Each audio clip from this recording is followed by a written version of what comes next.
Yo, welcome back to another episode of I Got My Posh. Your boy TWD representing the whole South Florida. That's right. I'm a Dade County boy. That means from Kansas City to Florida City. Shout out to you dumb niggas that always be talking about down south ain't Miami. Fuck out of here. When you go to prison, you're going through South Florida. If you from Dade, Broward, or Palm Beach. If you anywhere in the Miami-Dade County vicinity, you is from Miami. Don't let them country motherfuckers tell you nothing different. Nothing different. Today we got an interesting show today. I've been known to be a controversial to say and do whatever I want to motherfucker say and do whenever I want to do it. That's what I'm gonna do today. I'm gonna start out by talking about you Instagram famous ass. Listen, all us work hand in hand. When we follow you on social media, we become the reason you are who you is. We keep your money coming. We keep your fame going. Treat us with some other dignity and respect. Because now, we a part of your life and you a part of ours. So when you do something stupid and outrageous and say something stupid and shit, me and the rest of your fans and followers gonna get on your ass. And don't think we gonna like you all the time either. You sign up for this, that's what goes with it. We not gonna like you all the time. Shout out to hip hop. Hip hop is taking a big turn. They got a little girl with a little hot record out. I never heard her, never knew her name, but congratulations, whoever you is. I don't know what's going on no more when it comes to hip hop. But I know one thing. I was lucky enough to come up in the era when hit records meant something.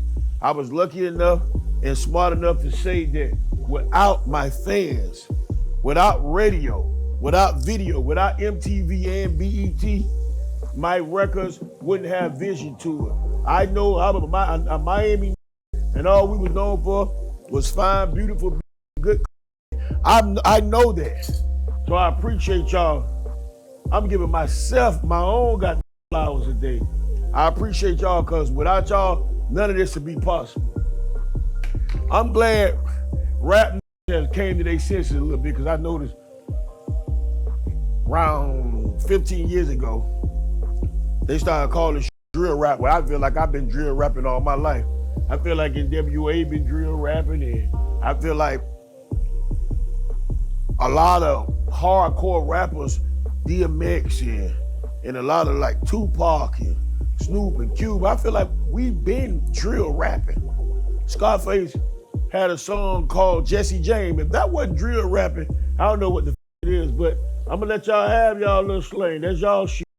So when I ask for mine, my respect, give me my shit. One thing y'all did, and y'all ain't even watch, the who's responsible for this ain't even young no more. But I'm gonna tell y'all this. Y'all made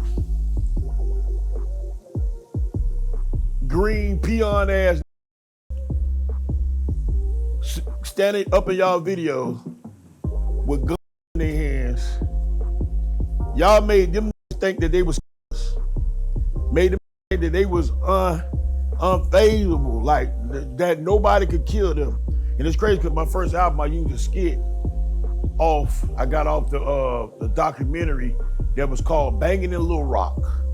And it was a little saying, he think he can't be faded. He think he too real. He think he too hard to die. That was in 1996. After they shot that documentary, all them young went to prison, half of them went on death row and got up there, and ain't none of them been out since. So don't be doing shit that you don't want your child, your little brother, or none of them to do. All you dealing new era rappers. If you gonna sell, once you start rapping, you probably gonna have to stop. Cause y'all go to Supreme Court, y'all go to any court y'all mother to, and y'all gonna request that nothing you said in your lyrics be used against you. Don't even worry about it. Once you say it out your mouth, you is doomed. I told y'all this show gonna be controversial, and I usually wait a little bit before I bring out my next guest, but I'm gonna bring them out the next motherfucking break. Stay tuned right here. The I got my pots. Hey, it's Brandy Troop, and this is another episode of Trick Daddy's I Got My Pots. They say being yourself is the real flex. Well, I guess that's why Sexyy Red is flexing on them. Sexyy came into the hip-hop game unapologetically her, repping St. Louis while wearing red hair and glasses, and with catchy songs that fans can't get enough of. Here are the top 4 highest selling Sexyy Red singles of all time in the United States. Kicking off the countdown, Get It Sexy. Released March 15, 2024, and went gold August 13, 2024, selling 500,000 certified units. This one is straight up classic Sexyy Red. Bold, fun, nostalgic, and she's totally herself. Get It Sexy is off of the In Sexy We Trust album. The beat brings that throwback bounce vibe. As a matter of fact, it samples Hurricane Chris's Halle Berry beat. You know, Halle Berry, Halle Berry. As for the music video, child, it is a full-on early 2000s time machine. Think MySpace aesthetics, skating rink scenes, which made it perfect for Soulja Boy and Fabo from D4L in their cameos. It gives crunk, it gives a ringtone Y2K era, and people loved it. A really surprising and special cameo was from Drake, co-signing the wave. As I mentioned, Sexyy has no problem bringing the real. She was pregnant in this video and didn't have a thing. She rocked her baby bump proudly, dancing, having fun, just doing her. The song ended up being her highest charting solo single on the Billboard Hot 100, and it's easy to see why. The visuals were fire, the beat was catchy, and the vibe was all the way sexy. Get It Sexy debuted at number 23 and peaked at number 20 on the Billboard Hot 100, making it her highest charting solo single to date. On to number 3, What You Know About Me, featuring Sexyy Red by Glorilla. Released October 11, 2024, this one went platinum April 4, 2025, sold 1 million certified units. Glorilla and Sexyy Red are undeniably some of the hottest names in the rap right now, and when they teamed up, it was all about putting on for the ladies. What You Know About Me is the 3rd single from Glow's debut studio album, Glorious. The song samples Boosie Badass classic Wipe Me Down, giving it that southern hype. And yes, Boosie himself even appears in a music video, which fans loved as a full circle moment. This video is set in a beauty shop with Glow and Sexyy Red getting their hair done, talking they talk, and showing out like real bosses do. It celebrates everyday glam and female confidence, something that fan bases really connect with. From the beat to the message to the chemistry between these two girls, this song is a clear standout and a win for women in hip-hop. Up next, number 2, released June 9th, 2023. This one went platinum November 13th, 2024 and sold 1 million certified units. Sexyy is the 4th single from Sexy's Hood Hottest Princess mixtape. This song quickly became a fan favorite, peaking at number 17 on the Billboard Hot R&B Hip Hop Songs chart. The music video is a vibe. You see Sexyy sliding through the neighborhood in a drop-top Rolls Royce Wraith, twerking with her girls. She's also seen posted up in the hood with her crew, rocking her red hair and a hater block of shades. You know, showing that unbothered boss energy that her fans love. Sexyy really captured Sexyy Red's unapologetic attitude and her ability to command attention with every move. This song showed people that Sexyy can make hits consistently. And now the moment we've all been waiting for, coming in at number 1, Pound Town with Tay Keith. This one was released January 27, 2023 and went platinum August 13, 2024, selling 1 million certified units. Now this song isn't just a song, it was a moment. Pound Town quickly went viral, especially on TikTok, thanks to its catchy hook and unapologetic lyrics. Pound Town made waves on the charts too, peaking at number 66 on the Billboard Hot 100 and number 21 on the Hot R&B Hip Hop Songs chart. Now, Pound Town isn't a song for everybody. It's definitely for the grown. The song is about having a good time, you know, with your boo. Pound Town was such a hit that it even got a remix, Pound Town 2, featuring Nicki Minaj. The song was put on Sexy's Hood Hottest Princess mixtape and pushed her even further into the spotlight. But of course, with all the attention came some backlash. Some listeners and critics felt some type of way about the explicit content. But Sexyy Red has always been about just being herself. The song has 2 music videos. The original video is a spoof of the show Cheaters and shows Sexyy having fun getting tatted and out in the boat on Miami. The other video showcases a wild spring break in the 305 and it really matches the energy of Sexy's lyrics. And yes, it is a lot of twerking and bodies being on display. It seemed like Pound Town was everywhere, from the radio to conversations. People even started using the term Pound Town more often when just talking to their girls or to their boys. Pound Town was Sexy's a big introduction to the world, and people have been tuned in ever since. Now remember, this list is not an opinion. It is based on single sales in the United States, aka facts, courtesy of the RIAA. What artists would you like to see in the top 5 next time? Jump in the comments and let us know. I'm Brandy Troop, and this was another top 5 on Trick Daddy's I Got My Pot. Yo, welcome back to another episode of I Got My Pots. Remember, if you ever in the Miami area, you want some good ass food, make sure you check out Sunday's Eatery. Located at 183rd 27th Avenue. We the original home of the fried ribs. I don't want you to go back to your city and be talking about I ate some nasty food in Miami. I can't be held responsible for that. That way, you can get something to eat. Come to Sunday's Eatery. Open every day except for Tuesdays, all right? And I ain't gonna hold y'all no motherfucker longer. I'm gonna introduce my next guest. Y'all, please give a warm welcome to the one and only controversial Charleston motherfucker. Big dog? Yeah, bitch, I got my pots. Yeah. Listen. Yeah, bitch, I got my I had pots. to get you on the show. I'm gonna tell you the number one reason. When you become a nigga like you that say what he want to say out his mouth, Yeah. you gain fans and you gain haters. Yeah. I brought you on the show because you remind me of myself. I don't know what to say out my mouth, don't care what I say out my mouth, but I say what I mean. Yeah. I always have. How do you feel about what message you got to the people that try, because there's a lot of people that try to emulate you. I don't want to call no niggas name. Niggas try to emulate what you do, but I don't think you try hard to be a internet sensation. No, nigga. I ain't know what to be until I saw the movie Dolomite.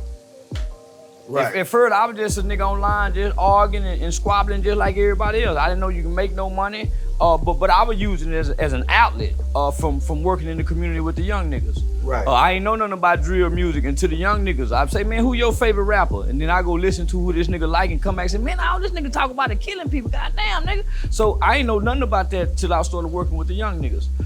And I didn't know you can make money off the internet. So I didn't know what to be until I saw Dolomite. I saw Dolomite, and I thought Dolomite was a real nigga like we saw him was. I didn't know it was Rudy Ray Moore going to go record what he heard in the hood and came back and rewriting the script. I found that out too. Yeah, It's crazy because a lot of people don't know you work with the youth. Nah. I do, because I do my homework. Yeah. You always work with the youth, and a lot of people, like, they got an obsession. These days, niggas got obsession with calling niggas rats. And snitches. Why are we so obsessed with rats and snitches when them niggas still gonna be accepted? Yeah. If they get a few dollars, niggas gonna forget about everything they snitched on. They still go get some pussy. And they still gonna get some pussy. And why you think they're so obsessed? And this is a double question. And do you think that's the reason why motherfuckers is doing it more? Because motherfuckers snitching now at a high rate now. But because there was a time snitches really used to get stitches. Right. They stopped getting stitches. Yeah. Shit, they stopped getting snitches. And so, and then we started seeing the one that know how to fight. They got a reputation for shooting that pistol. We started watching them snitch and come back and still get to be gangster. Cause they know how to fight and shoot. Damn. That's why we know there's no movie like that. We don't have a big drug dealer movie based on the black community down here in Miami, because I watch a lot of those East Coast drug dealer movies. All them niggas was all of them told. Nicky Barnes, Frank Luke, all of them told. But when American Gangster gave us those episodes, they glorified they snitches. Yeah. Even in the movie Paid in Full, when Cameron played Alpo said, I ain't gonna tell on those niggas from Harlem, but I give y'all them niggas up there. That seemed cool. Damn. So, yeah, nah, they made snitching cool in the movies. In the movies. We follow the trends of the movies. We ain't got no other trends to follow. Yeah, we don't know about Moet till the rapper tell us about Moet. We don't know about Percocets till the rapper say Percocet. We don't know about Versace and Sean Dunn, and we don't know nothing about that till the rappers teach us. We don't even know you can have menage a trois till the rappers say you can have menage. I damn sure hurry up and had me one. When I found out about that, I said I gotta have me a couple of them. Yeah. But I didn't know, and now it's leading up to all the shit with Diddy, with all the shit with the they're charging him on a whole other level for doing shit that the average black man a dream of doing. Man, the same shit that Hugh Hefner was doing in the Playboy Mansion. That's what he did. Same thing. Bill Cosby was sent to prison because a 16-year-old girl said she was drugged in the Playboy Mansion. Damn. So yeah, nah, man, yeah, nah. He's being criminalized for being a freak with a woman. That's crazy work. Nah, man, I eat at your restaurant 3-4 times a week. Oh, they always call me when you in there. That's Yeah, some real yeah. nigga shit. And half of the time you by yourself or you got your driver or you one nigga with you. Yeah. And niggas, speaking of that, before we get into that, you said something about the Percocets and all. Them is white boy drugs. Yeah. When them became black people and rapper drugs. Man, it told you can fuck longer. It add a little bit more, it add a little bit more to your fuck game. That's how they tricked the nigga. God. They tricked the nigga with the fuck game. Listen, man, I'm here with Charleston White. We talking that shit. We gonna talk about whatever you want to talk about on my show. Whatever we want to talk about? Whatever you want to motherfucking talk about, that's what we gonna talk about. Y'all don't believe me? Stay tuned. Keep it locked right Shit, here. come on, Bitch, let's I go. got my pot. Right now. I got my pot.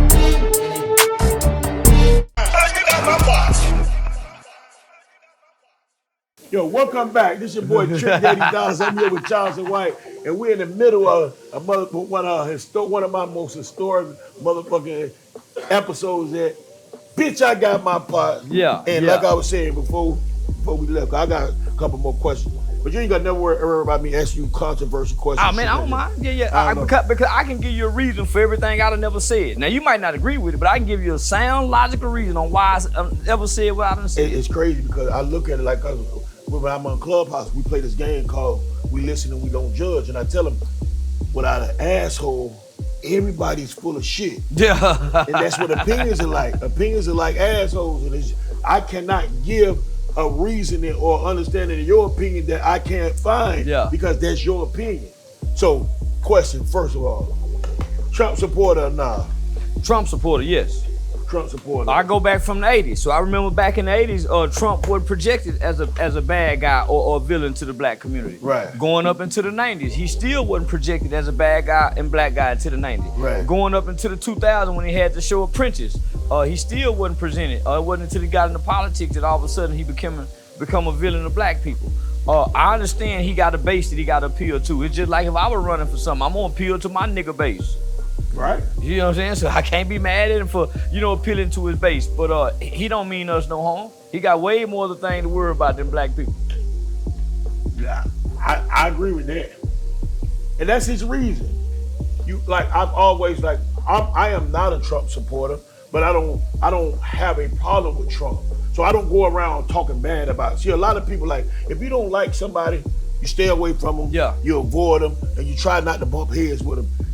Once you attack somebody, that's more than not supporting. That you become a hater. Yeah. And I think that black people are the most racist people in the world. Maybe we do got a reason for being that way, but I think we are, and I can honestly say, growing up in South Florida, I have never, listen to me, I've never encountered racism. Me neither, homie.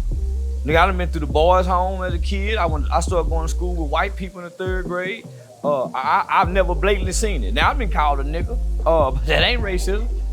I don't think poor people can see racism because it's so hidden and embedded into the fabrics of American society. It's hard to find. It's hard to see. Yeah, it becomes a part of our culture. Yeah. We going to doing shit like when I first started getting me a little piece of money, my first dollar, and Santana can vouch for me, and Chronic can vouch for me, and CO, my first million, I took it to a Slip and Slide record, and I told them, put this in a Slip and Slide account. I'm gonna write down the names and how much I want you to bust it down with everybody. And God bless the dead, Debbie Bennett was like, well, you have to pay tax on it. I ain't think about it. I was like, but Debbie, I wouldn't have got this without all of them, right? So I wrote everybody a check and I bust it down. And the next year, I got $1 million. I was like, I can't bust this down.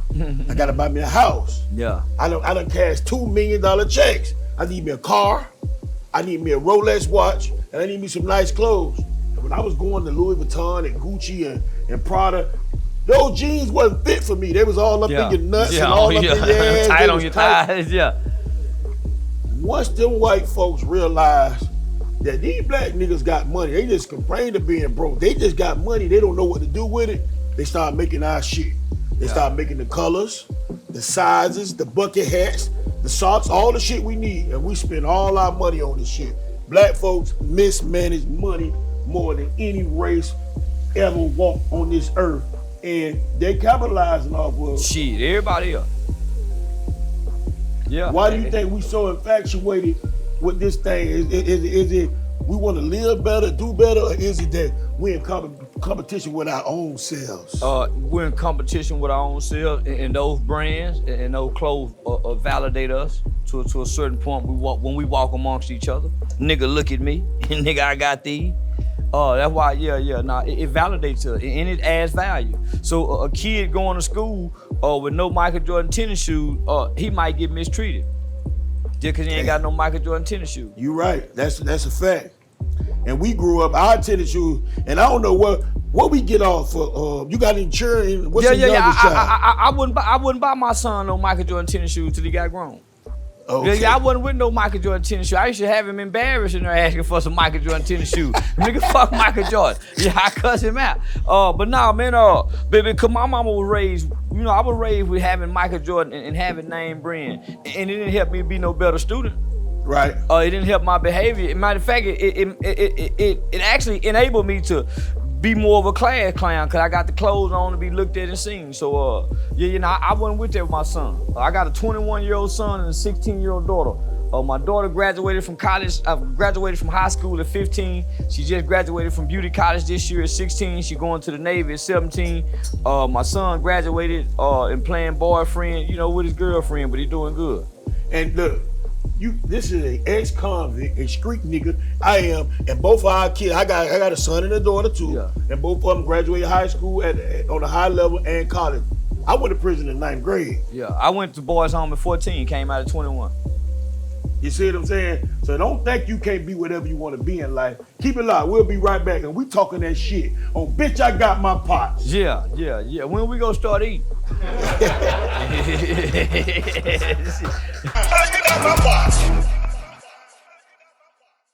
Well, welcome back to another episode of Bitch I Got My Pot. It's your boy TWD, along with man Charleston White. Charleston White is way more smarter than you niggas think he is. That's why you niggas be talking that shit, sending them threats. You better be right, nigga. I tell you. Now listen, so I had made Soldier Boy out here at the Rolling Lab about 3-4 years ago in Miami, and I ain't know nothing about Rolling Lab. Them niggas got online, started making threats in Atlanta and all over places. Not knowing that they got a cyber unit, it's called cyber police that be online, catching them threats, contacting me saying, hey, do you want to press charges? Yeah. And a couple of niggas done went to jail making them online threat. Cause I don't know, but the cyber police is watching this shit, homie. So niggas just don't know. It's a whole new game, man. Yeah, it's a whole new game. And these new niggas is doing all this shit. Now they telling on their motherfucking self. Cause you ain't had to tell on them. All you had to do was press charge. That's it. And these niggas is doing, and I talked about a lot of shit that happened in my past, in my music, but I ain't never talked about nothing that could get me locked up. No. I ain't never talked about nothing that could get me killed. Never did that. And you didn't put your partners in the mix.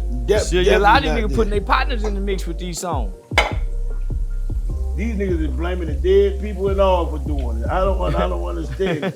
So out of all the shit that people done been mad at you about, out of all the shit you done said, out of all the shit, is there anything that you said on the internet or that became public or viral that you regret or you wish you could take it back? Maybe you thought I was too harsh with that. I didn't have to do all that. No.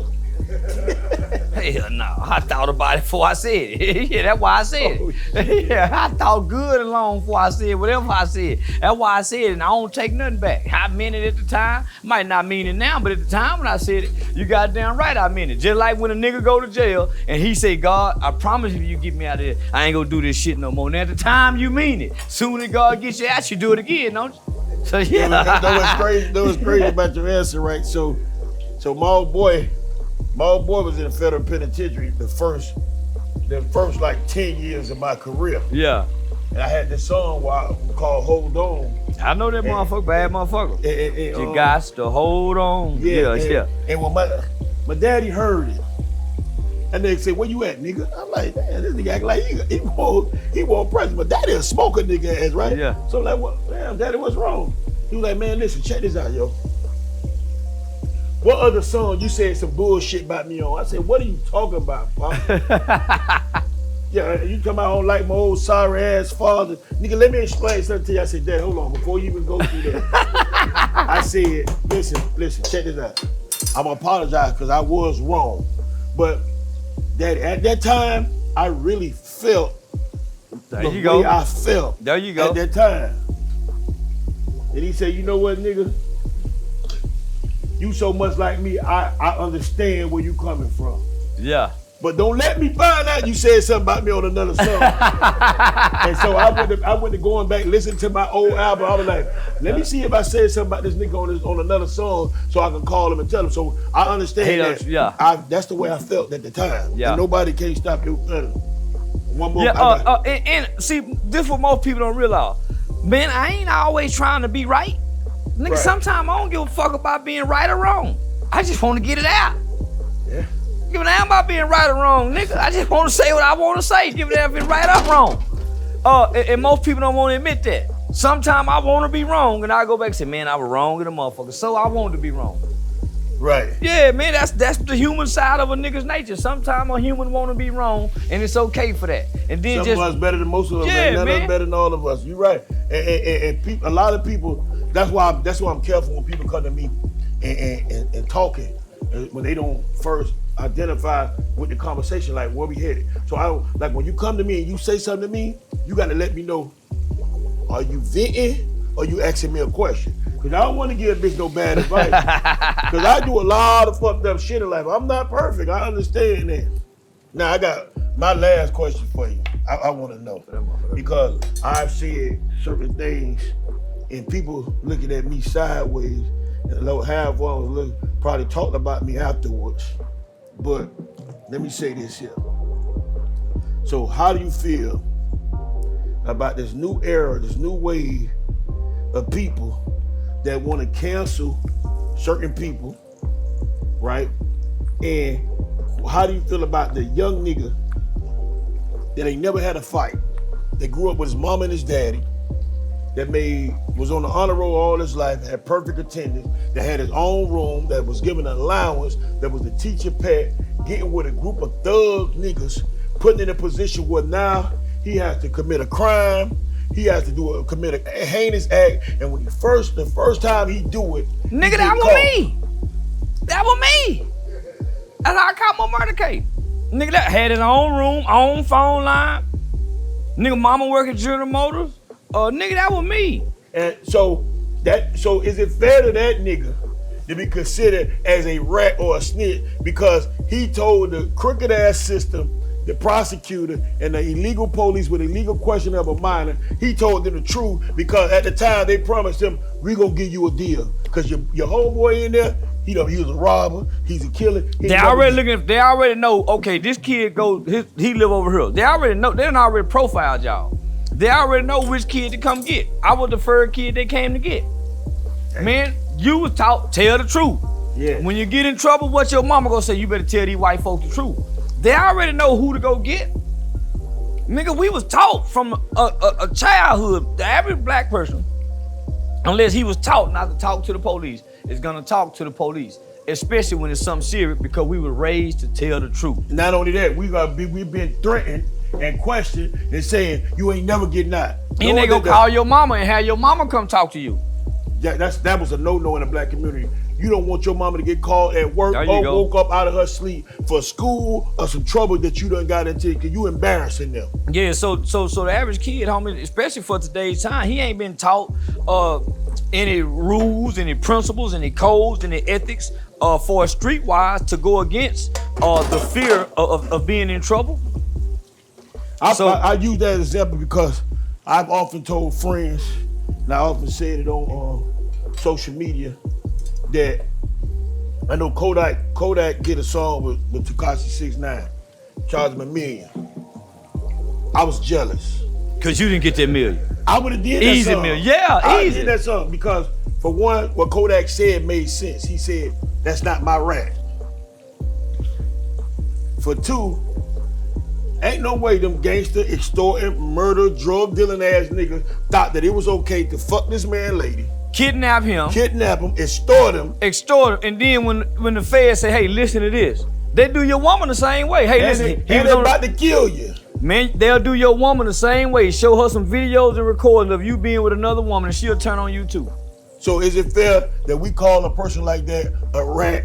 And do we, as society, do we have to be accepted, or do we have to be pressured into saying, okay, I don't fuck with him too? When did niggas let Mexicans in the black gang? That's the fair question. When did these niggas let the Mexicans into the black gang? And he get all the information on them. When He did got niggas, a lot of information. man, and then when did niggas start expecting Mexicans or anybody to be loyal to niggas? He didn't tell on no Mexicans, he told on all niggas. Right. So he get to come back and be Mexican in his people with his people. He gave up a bunch of niggas. So when did niggas start expecting other races not to give us up? Man, they crazy the motherfucker. He ain't done nothing wrong. Man, they told God on Jesus, man. Man. Ain't no way. They told God on Jesus. Ain't no way niggas thought they was saved. Man, when niggas, so I had a whole. Me and Sammy the Bull was loyal to John Gotti until they started playing them tapes of John Gotti talking down on Sammy the Bull. Yes. And he told. He damn sure did. Told on him and the mob. Somebody that you wasn't supposed to be able to tell on.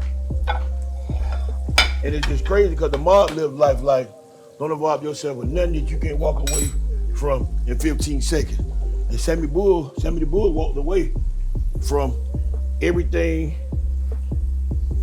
mob related. With no protection. With no protection. With no protection. So look, you got all your yo homie, I need some condiments. fries. This nigga CO don't eat no chicken, no beef, don't eat nothing but some motherfucking French fries and potatoes. And he think that's good. He must got erectile dysfunction. Yeah, how nigga have no beef? He ain't got no meat in his system. You eat good ass pork. When the last time you had your pork chop sandwich made with all the condiments, your lettuce, tomatoes, onions, you got all that right there. Man, I appreciate you coming. Oh man, I show, appreciate man. you for having me, man. There goes some Opalaka water for you. What kind of water is that? Opalaka water. That Trick Daddy Opalaka Oh, water. okay. That's out the hydrant. Trick, I got my water. I done started selling every motherfucking thing. Hot sauce, seasoning. Man. Why you cut the cake out at the top? That's a rough one. But well, cause we did, when you get motherfuckers in there working in a bakery who don't want to come to work. Black people know they don't want to come to work. Thank you. They wake up every night with excuses of why They can't come to work. why they can't come to work. Charleston, before you eat, man, we got to say our prayers, man. I did. In my mind. That's all good. I ain't know if you eat onions on your shit or what. All I know is that Meat bread. I asked him, I say, Shio, did that nigga eat pork? He said that nigga eat everything. I said, okay, good. That's my kind of nigga. Except ass. I eat some ass. Man. I heard. Yeah, word on the street, you do. Oh, a nice petite ass too. Not them big old fake shitty booties. I'm not eating that. Can you still perform? I just throw that bitch down last week. But they were with the opera, with the slow song. You didn't have the rap music. Oh yeah, but I was throwing a dick. I don't know. We doing this show right here, everything going wrong. We are eating, we ain't say the grace or nothing. God, thank you for the food. Thank you for the person that prepared this food. Even the hands of prepared, yeah. In Jesus' name, amen. You grew up in a third too? Yeah. Damn. Yeah.